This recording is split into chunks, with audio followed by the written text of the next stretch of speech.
Mesdames, Messieurs, bonsoir et bienvenue à ce JT des JT, le sommaire. La première réunion du comité consultatif du gouverneur du Lions Club, district 403 à 4 zone 11, s'est tenue à Ouidah ce samedi. Le compte-rendu dans cette édition. Le jeudi 24 octobre 2024 marque le 79e anniversaire de la Journée mondiale des Nations Unies. À l'occasion de la célébration au Bénin, Aminata Sarr, coordonnatrice du système des Nations Unies, a délivré le message du secrétaire général de l'ONU. Nous y reviendrons dans ce JT. Le 26 octobre 1972, le président Ahmadé est renversé et le conseil présidentiel dissous par le chef de bataillon Mathieu Kérékou qui prend la tête d'un gouvernement militaire. Retour dans cette édition sur des témoignages marquant cette date. Les étudiantes de l'ESAE ont été sensibilisées cette semaine sur la prévention du cancer de sein de l'initiative de Christelle Rondon-Hugo Aliosa. Le point dans cette édition.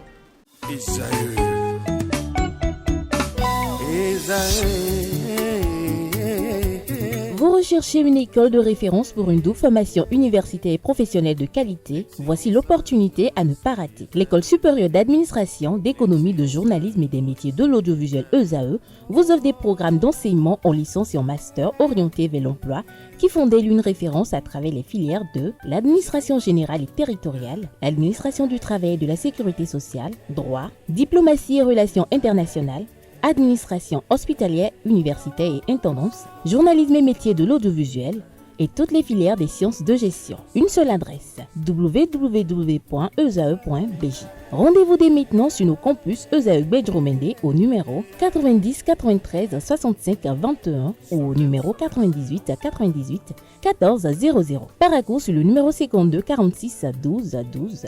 Aboumé-Calavi au numéro 52 88 44 44. Akpata au numéro 52 88 33 33. ESAE, l'excellence à un nom.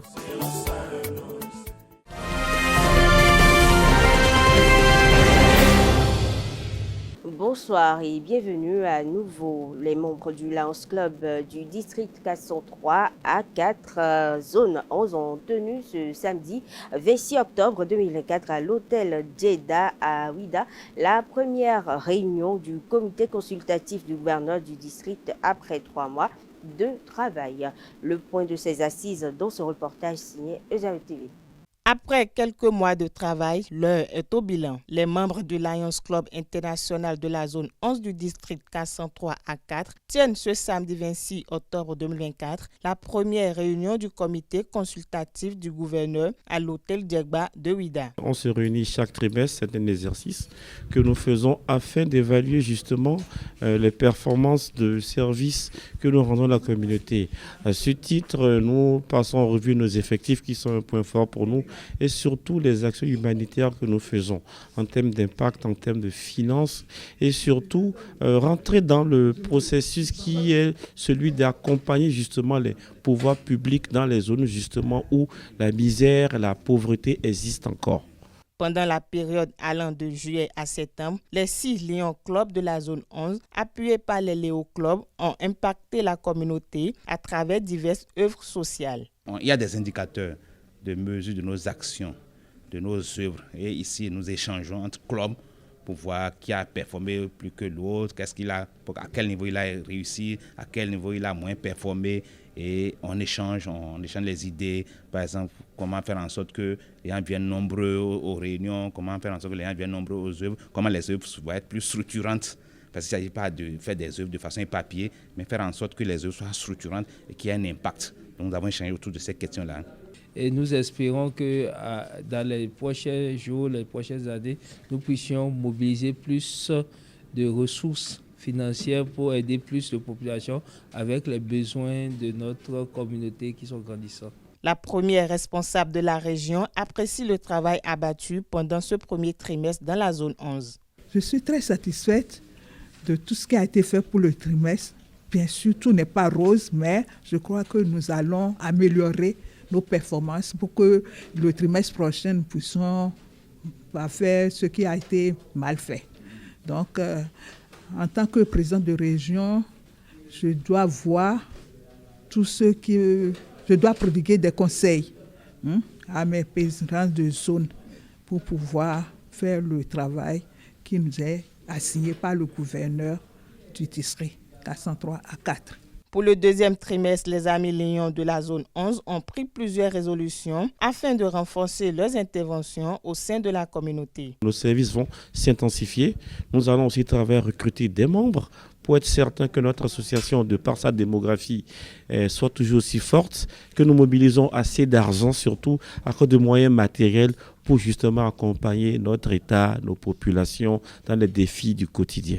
Pour des actions à fort impact, une communication a été animée sur le thème « Comment utiliser les planificateurs de projets ».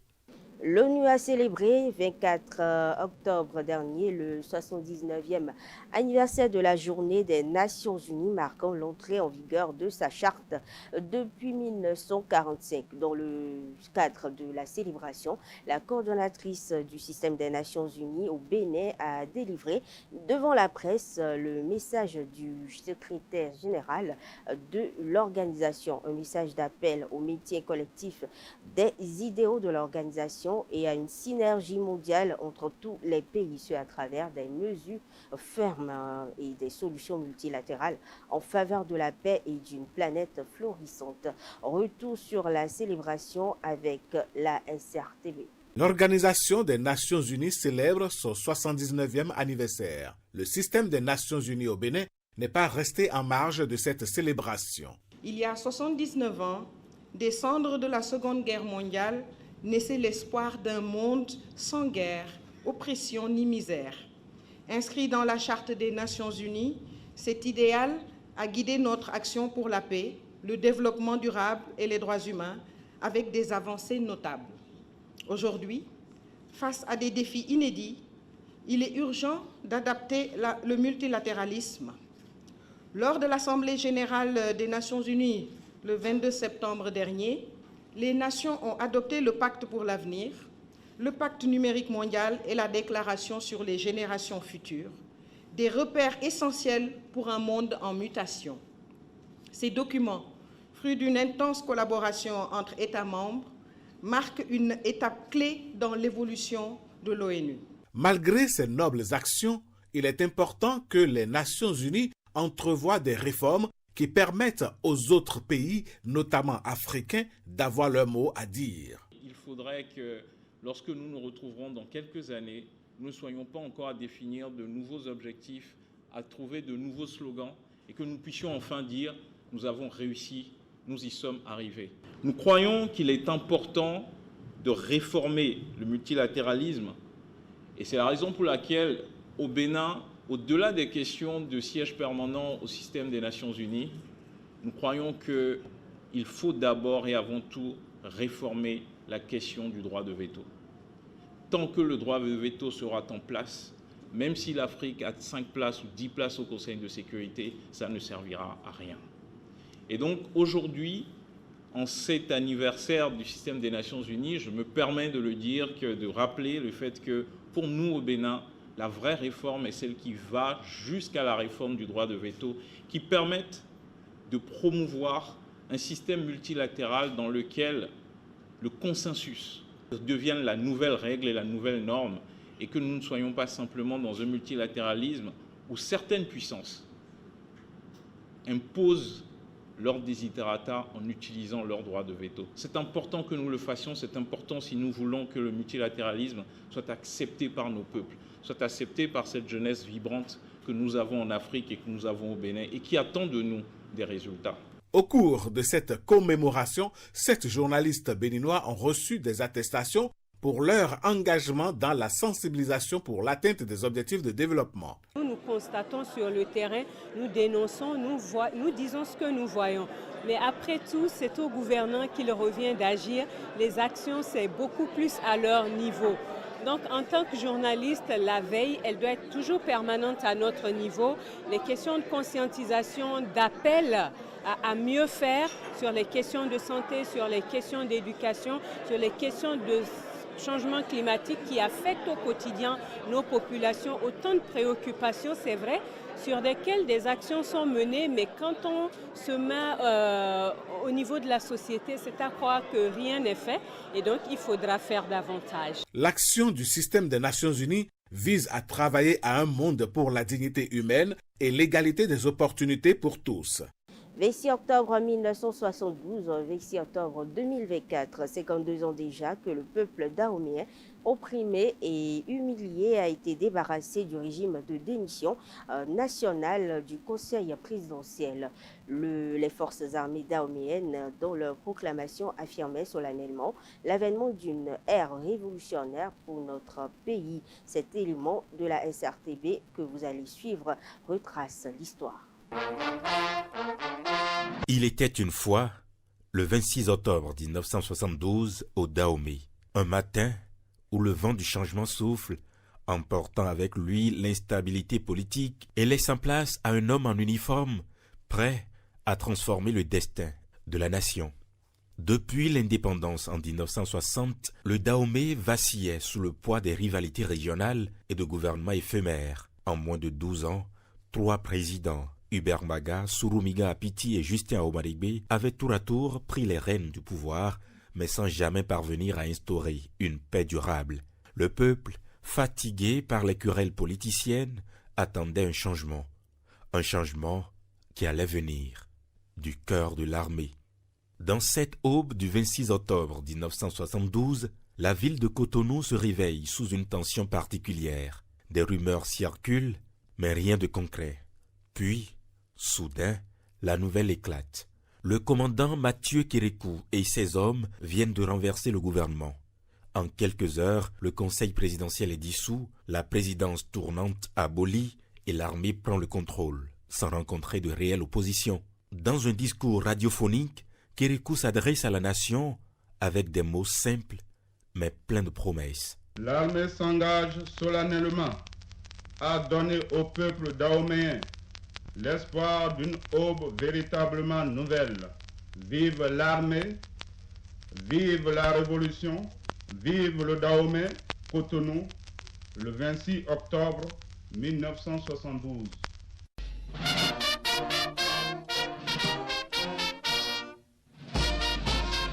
Ce n'était pas qu'un coup d'État, c'était selon lui le début d'une nouvelle ère où les querelles politiques devaient cesser pour laisser place à la reconstruction.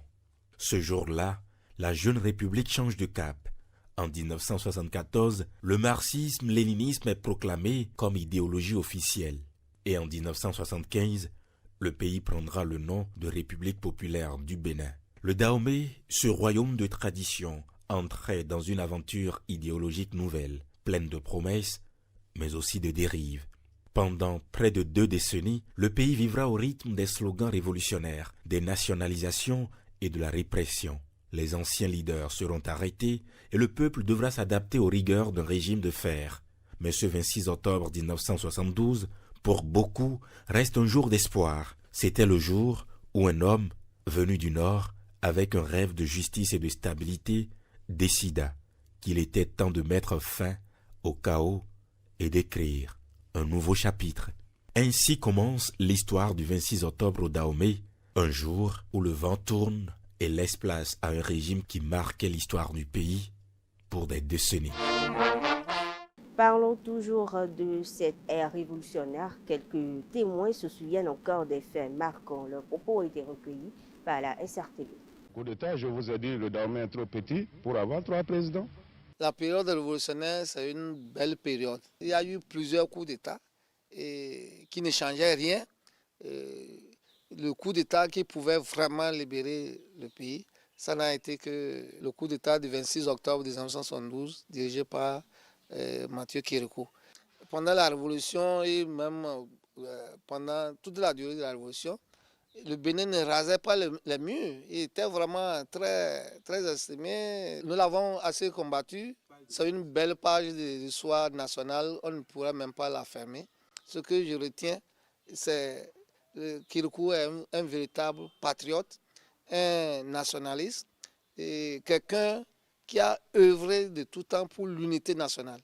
Parce que sous Kérékou, il ne connaît pas le nord, le sud, l'est ou l'ouest. C'est le Bénin, c'est le Dahomey devenu Bénin. La révolution du 26 octobre 1972 qui a généré le Parti de la Révolution populaire du Bénin a été une période de grande effervescence populaire.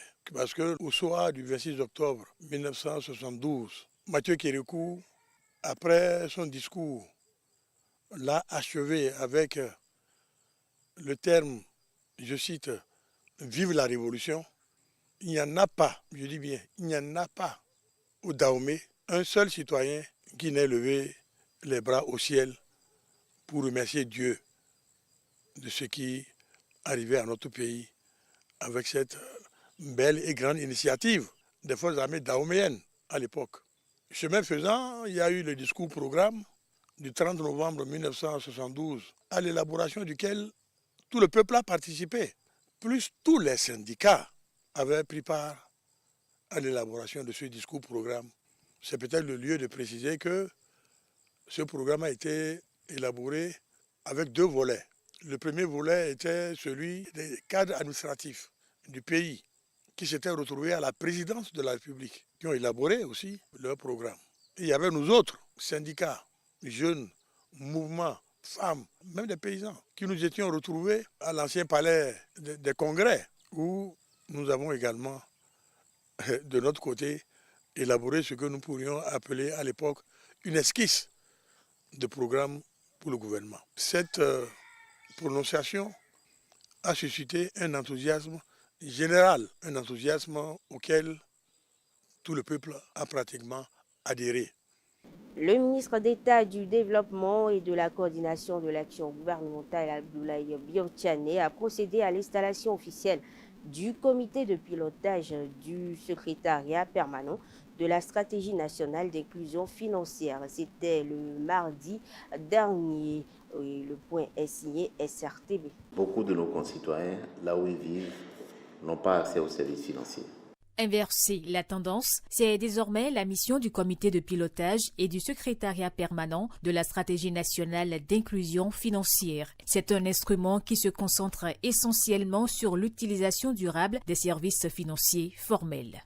Le comité de pilotage a pour mission de donner les orientations pour la coordination, le suivi et l'évaluation de la mise en œuvre de la SNIF. À ce titre, il est chargé de donner les directives et les grandes orientations en matière d'inclusion financière en fonction de l'évolution de l'environnement national, régional et international. Tel que conçu par le gouvernement, il s'agit de faire en sorte que les populations bénéficient d'une éducation financière et aient un accès sécurisé aux produits et services financiers dans un cadre légal et réglementaire adéquat. Nous allons être attentifs à la feuille de route qui va définir des objectifs précis en matière d'inclusion financière. Nous devons pouvoir tous les ans constater que sur ce chapitre-là, il y a une amélioration du fait de nouvelles initiatives qui sont là, du fait de l'approfondissement de ce qui existe déjà, pour que partout dans ce pays, dans tous les départements, dans toutes les communes, pour ne pas dire dans tous les arrondissements, nos compatriotes aient de plus en plus accès à la finance.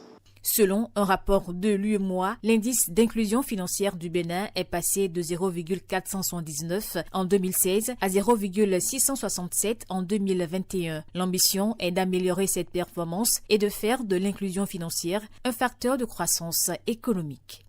Les députés de la 9e législature ont repris le chemin de l'hémicycle le jeudi 24 octobre dernier après un moment de repos pour la deuxième session ordinaire de l'année 2024. Le président de l'Assemblée nationale, Louis Vlavonou, a adressé un message à l'occasion, un discours devant les présidents d'institutions, ses collègues députés et des personnalités diverses. À l'issue de la cérémonie d'ouverture de la dite session, quelques députés ont commenté son discours. Ils sont au micro de Zaï TV. Cours magistral de philosophie que le président nous a donné. C'est bien que de temps en temps comme ça, les députés prennent de la hauteur sur le quotidien et mènent des réflexions philosophiques aussi importantes. Voilà, moi j'ai aimé. Le président, il a une dimension, on va dire, d'écrivain. Hein, donc à chaque fois, il et nous permet de voir l'environnement. Ce qui est important qu'il faut retenir de ce discours, c'est l'état d'esprit, les attentes que le gouvernement et le Bénin manifestent vis-à-vis des députés pour qu'ils contribuent à continuer à jouer leur rôle d'élaboration de lois, il a parlé des lois, de contrôle de l'action gouvernementale, il en a parlé, d'explication au peuple de ces lois et aussi de contribuer à voter le budget. Tout observateur ne retiendra qu'une chose de son discours, qu'il y aurait la haine à l'Assemblée nationale. Je pense que c'est décevant de la part du président, après tous les efforts que nous faisons pour cultiver une bonne ambiance dans l'Assemblée nationale, de venir tenir un discours comme celui-là. Le président de l'Assemblée nationale a prononcé un discours fort, chargé donc de sentiments, d'émotions et surtout d'enseignement. On a beau vouloir le développement, on a beau tracer la vision, il faudrait que nous respections d'abord les textes que nous nous sommes donnés pour que le budget vienne au niveau de l'Assemblée et que les ministres de manière successive viennent le défendre et que les députés le comprennent davantage pour donner leur avis là-dessus, leur caution pour que le gouvernement ait les moyens de réaliser nos ambitions et le bien-être, n'est-ce pas, le développement de tout le Bénin et au profit de tous les Béninoises et de tous les Béninois. Face à la haine, je propose l'amour. C'est bien beau ce que dit le président. Et cela allait être encore plus beau si la majorité présidentielle appliquait ce que nous dit. Celui qui est assujetti à une mission républicaine, à une fonction républicaine, ne doit pas être caractérisé par la haine.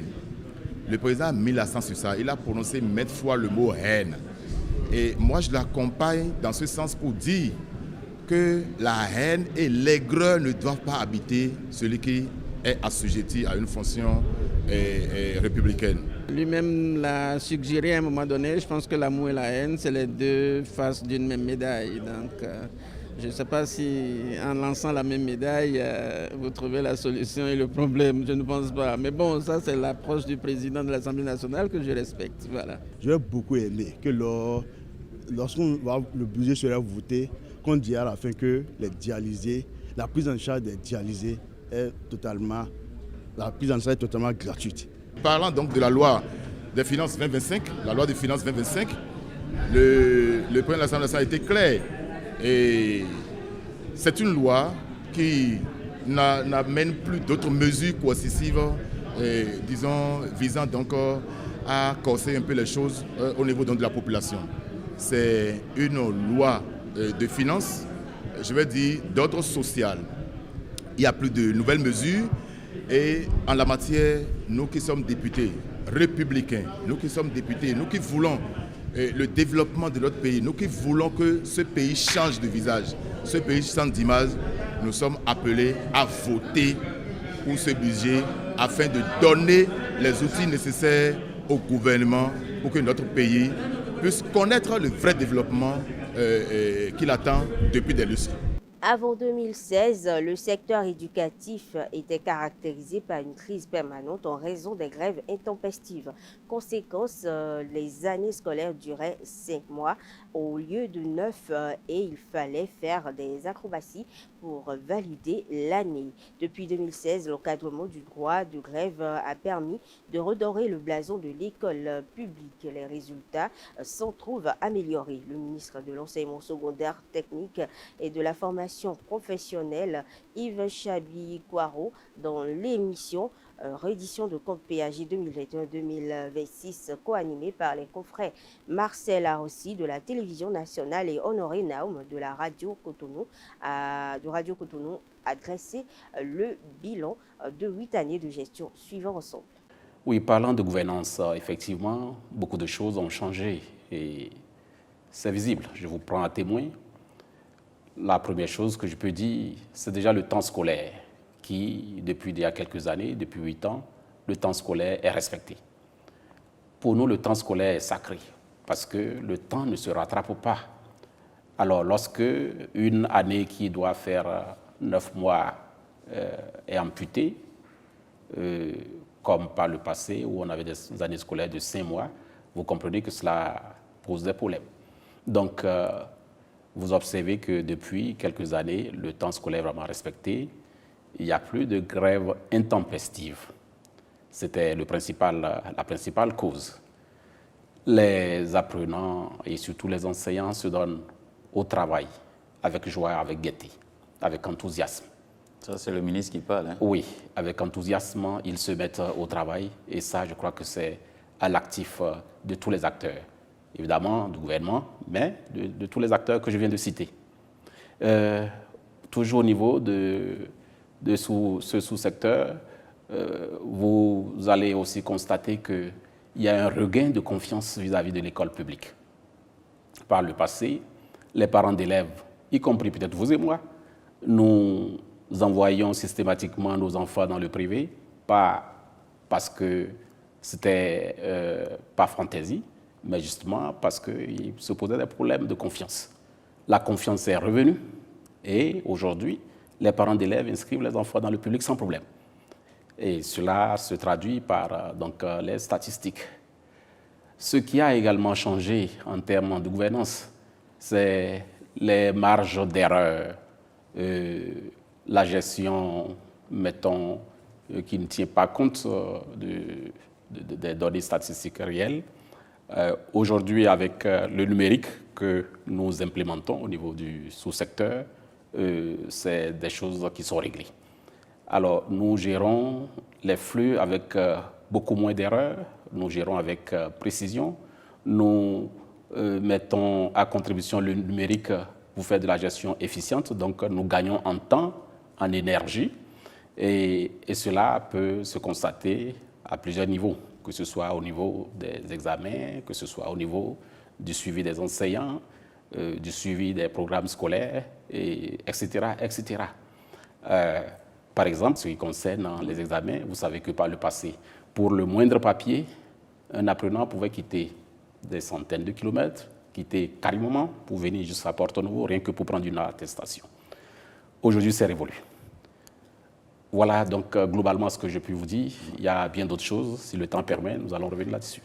En dehors des enseignants recrutés et déployés, la qualité de l'enseignement se mesure aussi à l'aune du suivi qui est fait des prestations. Lors de son intervention, le ministre Yves Chabi-Quaro est revenu sur l'amélioration des résultats des examens de fin d'année. Suivons-le à nouveau.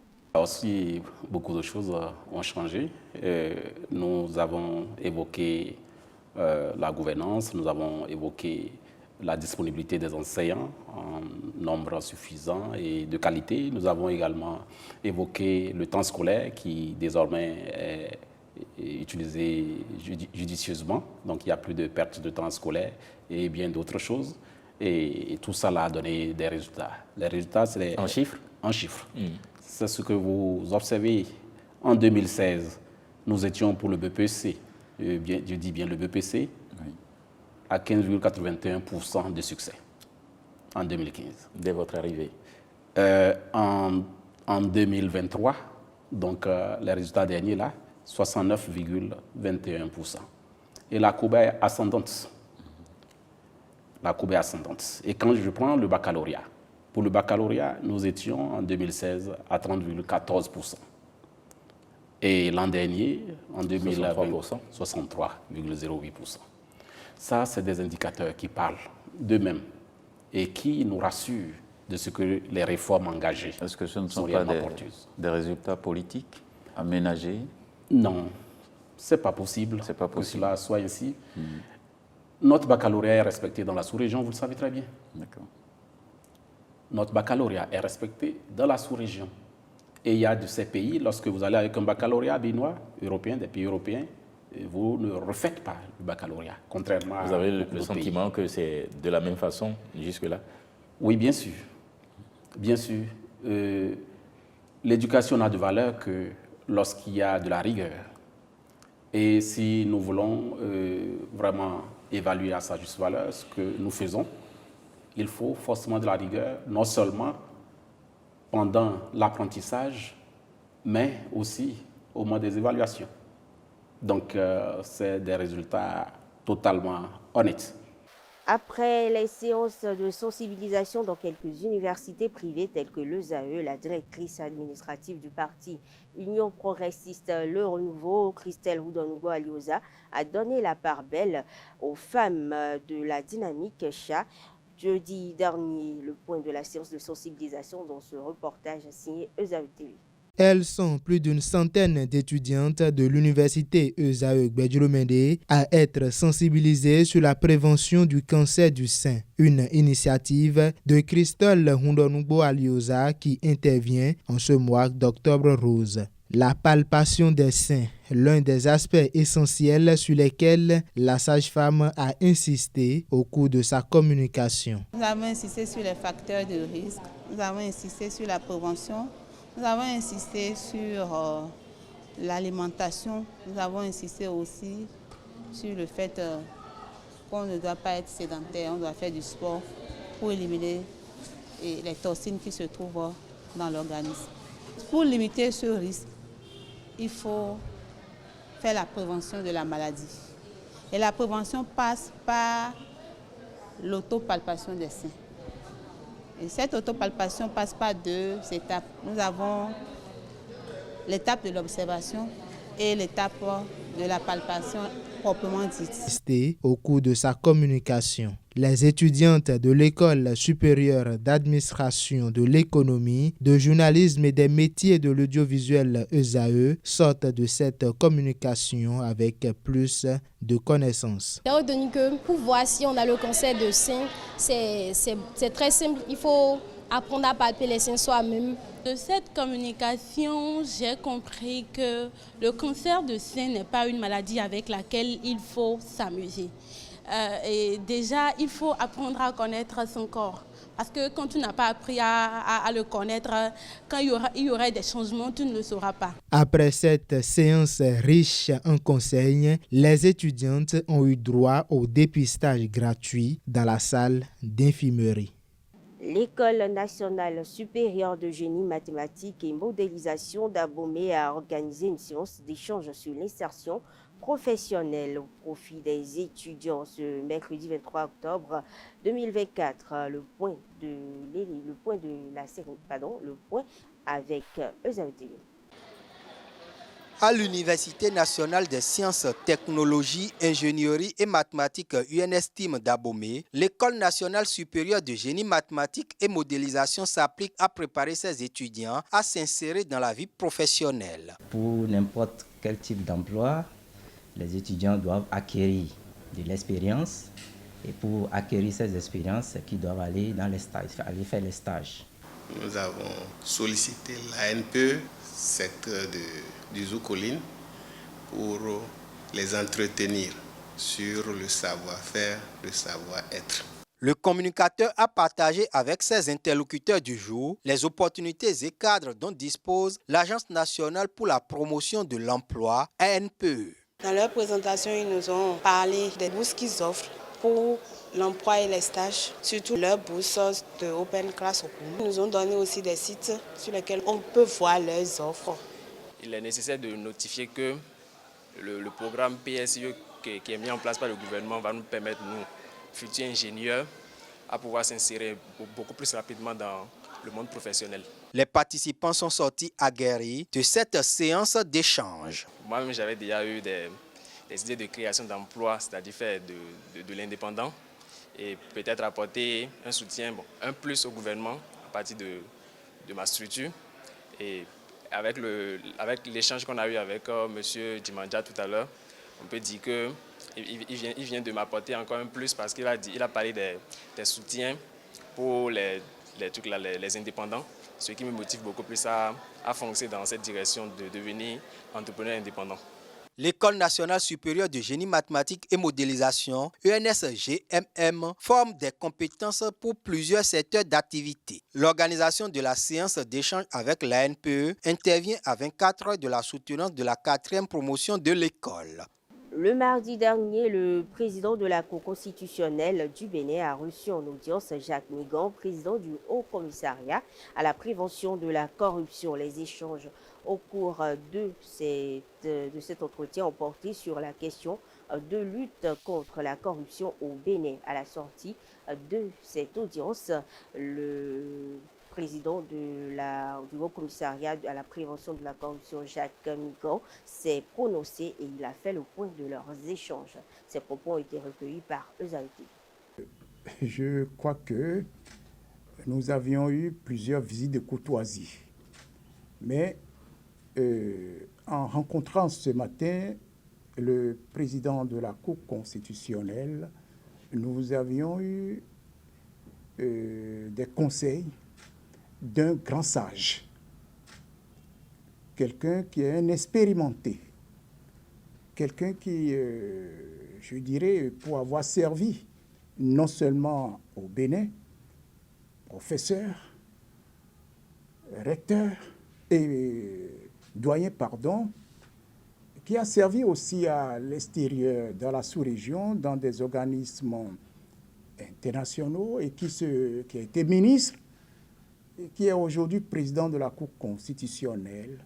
Je peux vous dire que les échanges que nous avions eus sont des échanges très riches sur comment travailler pour lutter contre la corruption dans notre pays. Il nous a prodigué de sages conseils et nous a dit qu'il est prêt à nous accompagner, à accompagner le Haut Commissariat que nous avons l'honneur de diriger. Nous avions mis l'accent sur les élections générales qui doivent se tenir dans notre pays courant 2026. Et 2026, c'est là. Et quelles sont les dispositions qui sont en train d'être prises par la Cour constitutionnelle. Et comme vous le savez, la Cour constitutionnelle, quand elle rend sa décision conformément aux dispositions de la Constitution, c'est des décisions qui sont sans voie de recours. Et il nous a rassurés sur les dispositions qui sont en train d'être prises. Ce n'est pas le jour des élections, mais c'est bien avant les élections. Nous lui avons dit que nous ne voudrions pas connaître ce qui s'est passé au Sénégal. Il vous souviendra, alors que nous venons de dire que les décisions ne sont sans voie de recours, mais une commission parlementaire est allée à la Cour constitutionnelle pour savoir ce qui s'est passé, puisque des gens auraient reproché aux conseillers de cette juridiction, de cette haute juridiction du Conseil constitutionnel sénégalais, que certains conseillers seraient approchés, auraient fait des choses, je ne dirais pas illégales, puisque nous n'avions pas les résultats. Aujourd'hui, le rapport de cette commission parlementaire. Bref, c'est pour vous dire que au Bénin, à travers ce que nous avions entendu du président de la Cour constitutionnelle, nous ne pourrions pas connaître de telles choses.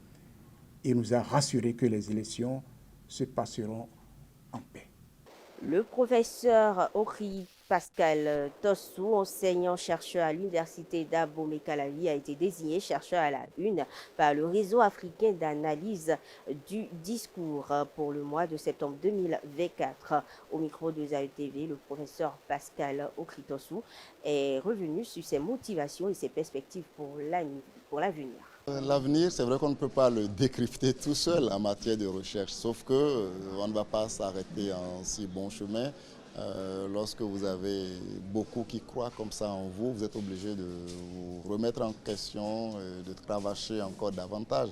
Donc il s'agit surtout de faire connaître cette approche du fait littéraire à mes apprenants. J'y suis, ça se fait pratiquement sur toute l'étendue du territoire aujourd'hui, c'est-à-dire donner l'occasion aux jeunes chercheurs de s'approprier une arme de recherche qui permet, pas d'aller plus vite forcément, mais de manière plus perspicace d'approcher le fait fait littéraire. C'est cela. Or, le discours dont il est question ici, ce n'est pas parler en public. Le discours, il est plus technique dans notre jargon universitaire. Donc, mais c'est cette, disons, ce circuit qui fait que d'un émetteur, d'une manière ou d'une autre, que ce soit dans la gestuelle, que ce soit par le parler, que ce soit par le silence, qui fait que justement d'un émetteur, quelque chose parvient à un récepteur. Et donc nous avons cette problématique dans tous les champs des activités humaines. Nous l'avons en amour, nous l'avons en science, nous l'avons dans tous les champs de pratiques humaines.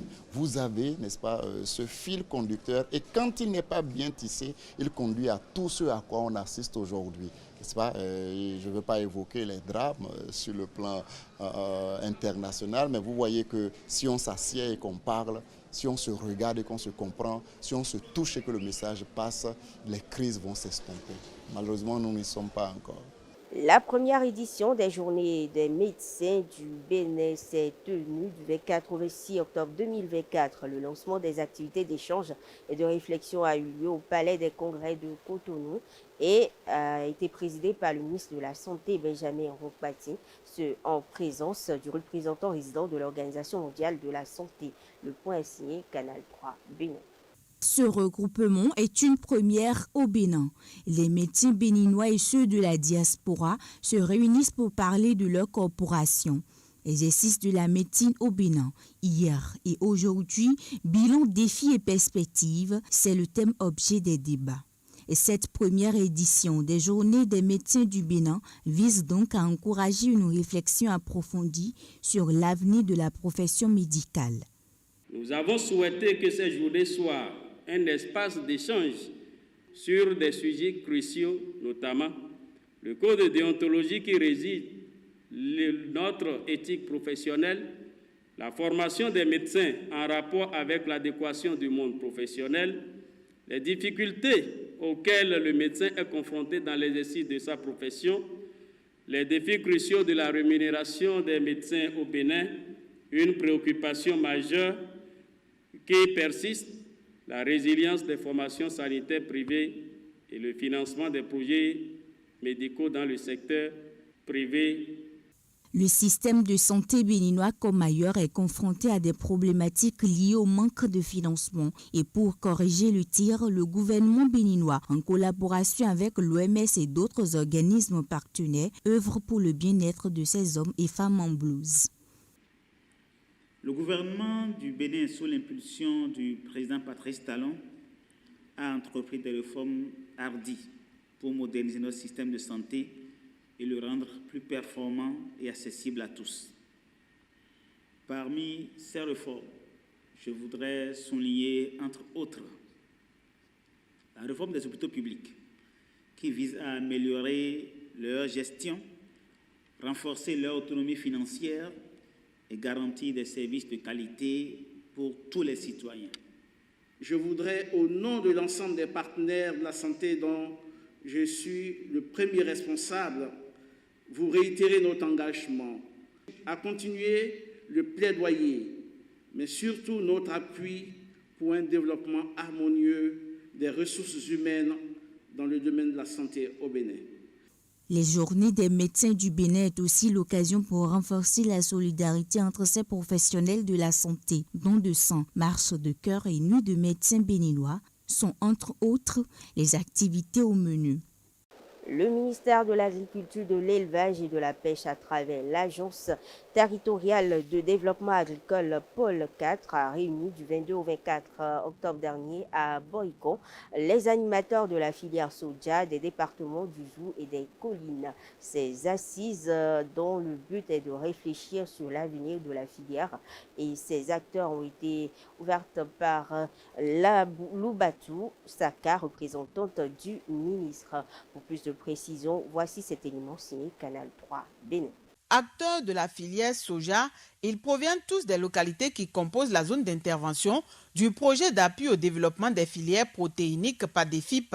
La rencontre se tient après l'évaluation à mi-parcours du projet intervenue en avril dernier. Elle offre aux participants l'occasion d'échanger sur les enjeux de la filière qui les réunit. C'est toute une panoplie de réalité qui s'est développé après l'évaluation à mi-parcours du PADEFIP et pour permettre aux acteurs d'internaliser, de bien s'intégrer dans ces réformes, il est important que les acteurs au niveau de la filière se rencontrent pour échanger et formuler des recommandations pour que la filière puisse bien se porter au niveau de la zone d'intervention du PADEFIP et à l'échelle nationale. Les organisations paysannes qui sont actuellement organisées en interprofession, les autres acteurs, les acteurs communaux, les ONG et tous ceux qui sont dans la chaîne de commercialisation également. Tous ces acteurs sont invités ici pour créer une synergie d'action, réfléchir ensemble sur les mécanismes innovants pour permettre aux producteurs de souffler un peu, de trouver leur intérêt, permettre également à l'État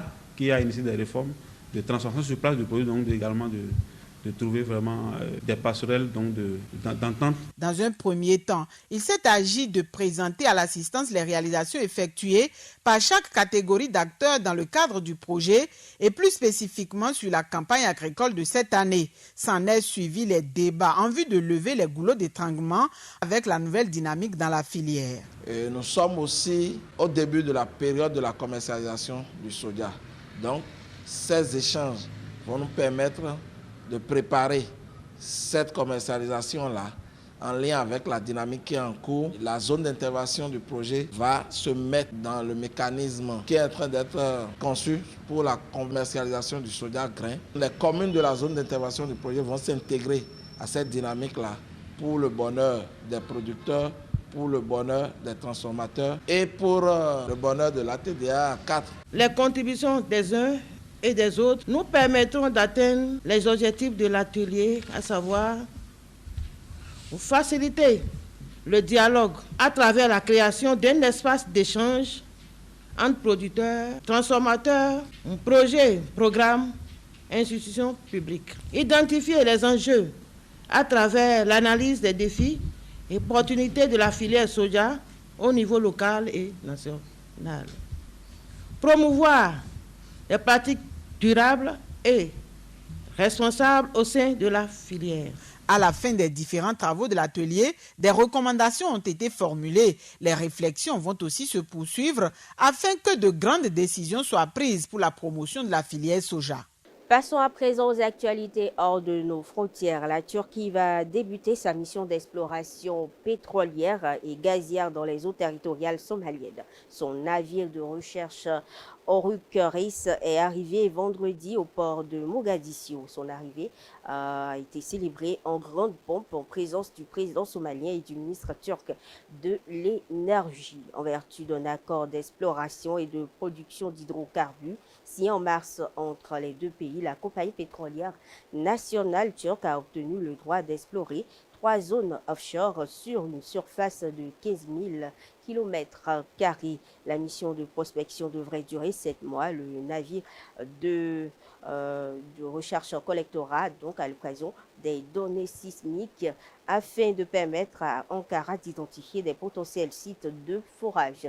Les réserves en pétrole et en gaz dans ces eaux sont estimées à au moins 30 milliards de barils, soit les 10e réserves du monde. Autre information hors de nos frontières, le parti au pouvoir en Géorgie, le Rêve géorgien, a emporté les législatives face à une coalition d'opposition pro-européenne qui a refusé, dans la nuit, de concéder sa défaite, a annoncé ce dimanche 27 octobre au matin la commission électorale. D'après les résultats quasi définitifs, le Rêve géorgien a remporté 54,08% des voix contre 37,58% à la coalition pro-européenne, selon le dépouillement réalisé dans plus de 99% des circonscriptions, a précisé lors d'une conférence de presse le président de la commission électorale centrale Géorgie, Kalan Darishvili.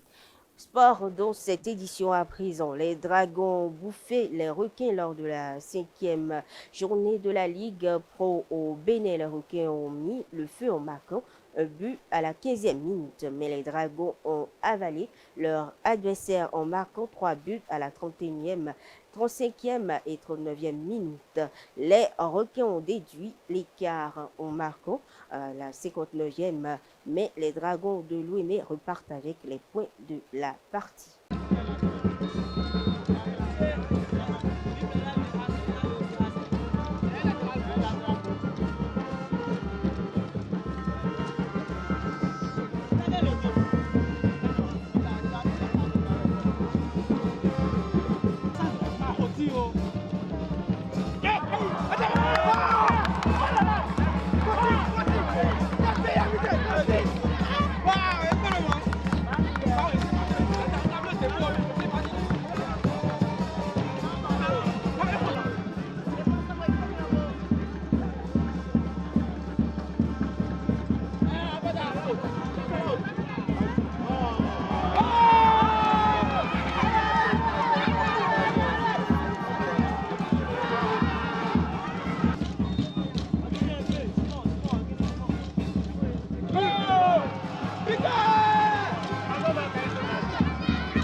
Les Panthères de Djougou se sont opposés aux Cavaliers de Niki ce 26 octobre 2024 sur le stade Omnisport de Djougou dans le cadre de la 5e journée de la Ligue Pro. Au terme de la rencontre, les deux équipes se sont séparées sur le score nul et vierge de 0 but partout. Alassane Amidou, entraîneur de Panthères FC et son homologue de Cavalier FC, rejoue le match au micro de Samuel Aguiar.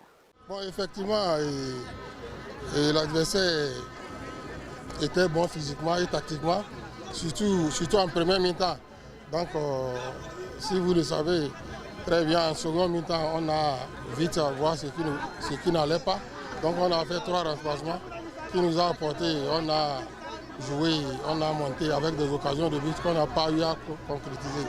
Donc, on reconnaît la faute de l'adversaire. Il faut continuer par travailler. Si on avait laissé quelques titulaires, donc on avait 2 titulaires qui étaient malades ce matin, donc le kiné était là, il nous a dit qu'ils peuvent jouer en seconde mi-temps. Et Moussa So, lui, notre attaquant vedette, il était parti en équipe nationale. Il était arrivé hier nuit, donc on ne pouvait pas l'aligner. Donc c'est comme on a aligné les 3 et en seconde mi-temps, vous avez vu que le match a changé. Ben, il faut reconnaître qu'en championnat, on peut faire un match à domicile et gagner à l'extérieur. C'est uniquement le travail. Nous allons continuer par travailler. Seul le travail qui paie. On a vu ce qui est bon, ce qui n'a pas marché. Prochainement, nous allons essayer de corriger. Pas déçu, au contraire, satisfait un peu de la tournure du match. En termes de jeu, nous avons amélioré un peu notre jeu par rapport au match précédent. Il y a eu du rythme dans le jeu, il y a eu de l'application. Vraiment, je remercie, je félicite surtout les joueurs. Et mieux, nous avons scoré, nous avons marqué. L'arbitre avait estimé que le ballon a passé en dehors des filets, mais c'est très difficile là-bas de marquer un but comme ça. Bon, on fait avec. Il ne l'a pas accordé, on fait avec. Nous allons retrouver encore cette concrétisation qui a manqué, surtout dans la dernière partie de la deuxième mi-temps, où ils n'ont pas été beaucoup plus calmes devant le but. Ça nous renvoie encore à un autre travail d'amélioration. On ne va pas se fatiguer, on va insister en tout cas pour que tout soit bien par la suite. Lors de la 5e journée de la Ligue Pro, Damissa FC et Béké FC se sont affrontés sur la pelouse du stade de Ndali ce samedi. Les poulains de Amibou Abdou Malik ont réussi à obtenir les 3 points en battant Damissa FC sur un score de 1 but à 0. Suivez les pressions du coach de FC, sa capitaine au micro de Abel Oudjou.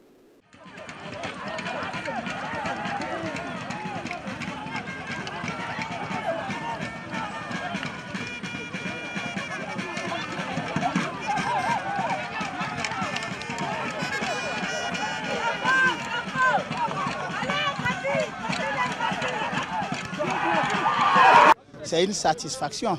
C'était un match tellement difficile. On avait en face une équipe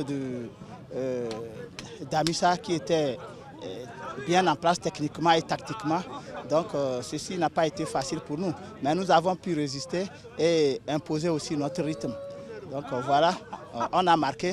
Et surtout après 2 défaites consécutives, ça fait du bien.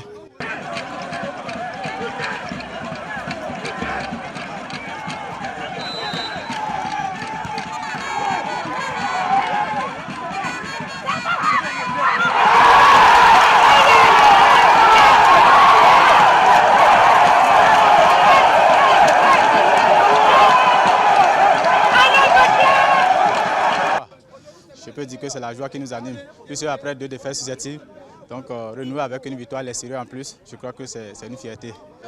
Je ne peux qu'encourager mes camarades, le staff et tout le monde, tous ceux qui œuvrent pour l'évolution de ce club. Toujours au cours de la 5e journée de la Ligue professionnelle, Buffle FC Parakou a enregistré en fait sa première victoire à domicile après 4 journées sombres.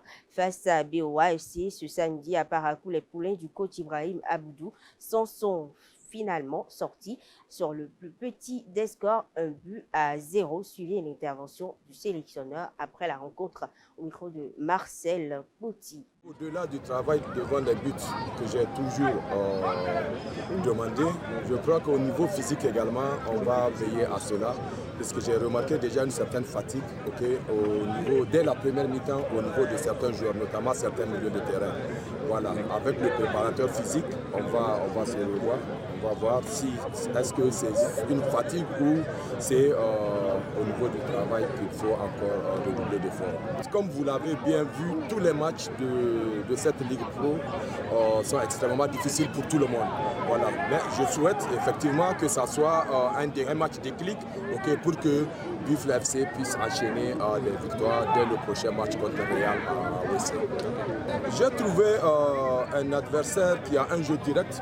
C'est pas facile parce qu'on est monté haut pour les attendre à ce qu'ils jouent derrière. Mais heureusement, je remercie également notre cellule communication qui nous a aidés dans ce sens. C'est une équipe effectivement qui ne cherche pas de sortie de balles de derrière. Voilà, c'est un peu en anglaise du kick and rush comme on dit. Ils mettent des longs ballons et ils viennent jouer les deuxièmes ballons. Voilà, et on s'est préparé aussi en conséquence. Pas de vainqueur ni de but dans le duel des mal classés entre Aspac FC et Asvo. Les 2 équipes se sont accrochées sur le score nul et vierge. Malgré les quelques opportunités créées de part et d'autre, les attaques sont restées muettes. Revivez quelques actions de ce match.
Sobemap FC marche sur l'eau en ce début de saison. Les Dockers sont allés s'imposer sur le terrain de l'AS Cotonou 2-0. Après un score nul à la pause, Faisal Bachir permet aux siens de prendre les devants. À la 61e minute, Aldo Loco fait le brick 3 minutes plus tard pour sceller la 4e victoire consécutive de Sobemap FC. Et le résumé des temps forts de ce match, suivons ensemble.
Autre information sportive, l'équipe nationale locale de football Bénin s'est inclinée vendredi dernier face au Togo.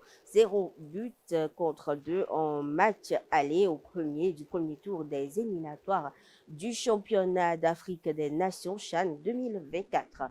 Moussa Latoundi et ses poulains disposent de quelques jours pour corriger les imperfections de cette rencontre avant le retour le 2 novembre prochain.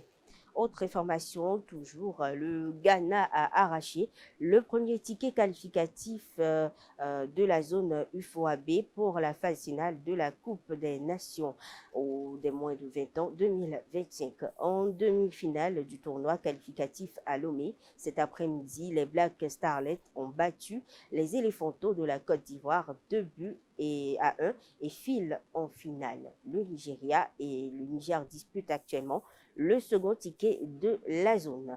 Passons à présent au récapitulatif des résultats des matchs de la 5e journée Celtis League Pro saison 2024-2025. Buffle FC contre BOA FC 1-0. Damissa contre BKFC 0-1. Panthère FC contre Cavalier FC 0 but partout. AS Cotonou contre Real Sport FC 2-1. AS Cotonou contre Sobemap FC 0-2. Aspac contre Asvo, match nul. Aima FC contre AS Police 1 but partout. JSO et Aziza 1 but contre Roquet FC, Drago FC 2-3. Banigoncé FC et Espoir Savalou 1-0. Dadja FC, Dynamique FC 3-1. Dynamo Daboumé et Dynamo P 3-1. Takouni FC et Roudio FC 0 but partout. Étoile Philontes FC et Chèque 2-0. JSP FC et Adidja FC 2-0. Citatunga FC Avankou Omnisport 1-0. Et les rencontres, il y a eu des rencontres qui ont été reportées lors de cette 5e journée. Il s'agit de la rencontre Lotopopo contre Abeille FC qui a été reportée. Également de la rencontre Coton contre USS Craqué. Mesdames, Messieurs, sur cette note sportive, prend fin cette édition. Merci de l'avoir suivi. Très bonne soirée à toutes et à tous et surtout, bonne semaine.